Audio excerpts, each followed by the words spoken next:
What's up, guys? Welcome to Roensch Capital Charts. Today we're taking a look at Tesla stock, ticker symbol TSLA, on a variety of time frames in anticipation of the next trading day, Tuesday, May 14th. All right, guys, Tesla stock today up $3.42 per share. That's plus 2.03% in regular trading hours. Of course, here we're getting some news that that popped this morning. Tesla is offering 0.99% APR for a limited time on qualifying Model Y purchases. So basically a financing initiative to try to move some cars. So let's take a look at this thing here. Let's pull out everything that the market was willing to give us today. We'll look under the hood at the volume profile. We'll look at the psychological levels. Big money's watching it, so we need to as well. The implied volatility, expected move for tomorrow, and the directional bias coming out of the chain for tomorrow. So let's get started here on the 5-minute chart. Listen, if you are new here, Tesla's a daily upload, so I appreciate you subscribing to the channel, and I will keep the videos coming daily. Now, what we're looking at here, guys, is, again, like peeling back a layer of the onion to look at, hey, was there any bias that wasn't clear just looking at the price action? Because what you'll notice is not all moves are created equal. And when you start reading a lot of volume profiles, that becomes really clear. So it's important to look at these things, I think, every day. Just takes a minute. We got a big pop, slow fade off the open. It's pretty normal movement there. So we see here, this is what I'm really interested in, guys. Normally what we see, high volume open bar and then a quick fade, very quick fade into the morning. We held on to volume deep into that green move. And then as the fade began, that's when volume began to fade off. There's some clear bullish bias on the pop and fade here in the morning. And then as we move through the day, we have a couple of pops in volume. It's pretty random. There's too much of a risk to assign any bias to any of these. And then as we move into the close, a very contextual close with that rebalancing bar immediately after the bell. And that's really it here today on Tesla. Now let's move on here. We'll start with the 30-minute, taking a look at those self-fulfilling prophecy psychological levels that we need to be aware of. The simpler, the better, because it means it has the most eyeballs. Now, we actually reclaimed the 50 period here today, and we did so on big volume. We never got an exact retest, but we pulled in here pretty close in the midday, okay? And then we moved a little bit higher, consolidated into the close. Listen, bulls, that's about what we could ask for here today.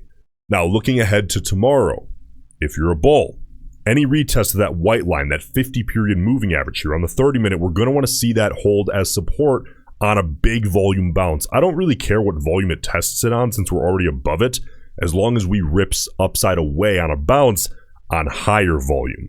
Bears, and by the way, bulls, that could set us up for a near-term potential move up toward that 200 period for a test. Bears, you obviously don't want that to occur. So what do we want to happen here today if you're a bear? Rip heavy downside through the 50 period on big volume, low volume retest, not many bets being placed, and then boom, high volume rejection on confirmation of that 50 period as short-term resistance. Now, moving on here to the 4-hour chart, let's take a peek. You guys can see that today was a relatively big day on the 4-hour. Tesla, after giving it up here heading into the weekend, we reclaimed the 200 period. Okay, that's a good first step. Bulls, any retest of the 200 period, hold that as support. Don't give up what we were able to reclaim today. Use the 200 period ideally to make an upside move up toward that 50 period, but keep in mind it's nearly 4% away. But ultimately, bulls, the goal is to get back above both of these moving averages on the 4-hour so that we can have kind of some psychological clear skies to the upside. Bears, the goal here tomorrow, ideally, is to prove today to be a little bit of a mistake and have the market fade back below the 200 period, ideally giving it up on high volume, retesting it, and rejecting. All right, 4 hours really simple here today. Now, the most important chart of all, and very much so in play right now on Tesla, is the daily. Now, guys, that white line that we're currently straddling for the last four trading days is the 50-day moving average. And that is one of, if not the most heavily watched indicators on Tesla stock. So look, the story here on Tesla, you guys always hear me say, with that self-fulfilling prophecy mentality, like the mentality that the reason technical analysis is applicable and relevant is because there's so many people and institutions that look at them, or that look at technical analysis and believe it works, but in the back of their heads, I think the vast majority of them are only looking at it because other people look at it. Okay? That's why we care. Because these things that have a lot of eyeballs tend to oftentimes be respected because people make money moves around them, right?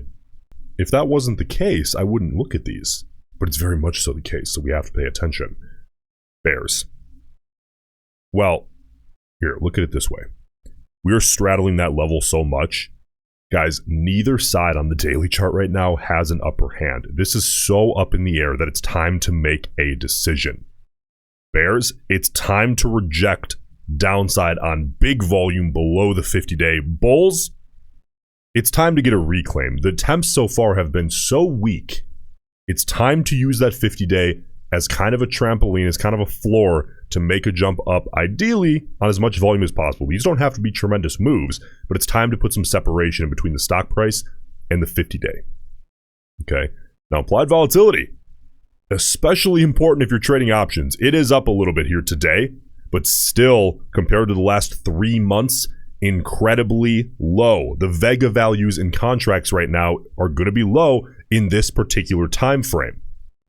What I mean by that is if you're looking to buy contracts for the next few months, context is so important. You have to compare, and that goes for any expiration, by the way, assuming that it's 3 months or more out.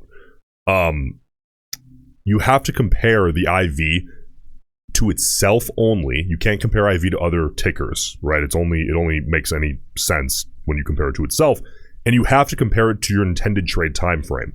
IV compared to the last week means nothing if you're buying leaps for the next year. Okay? And vice versa.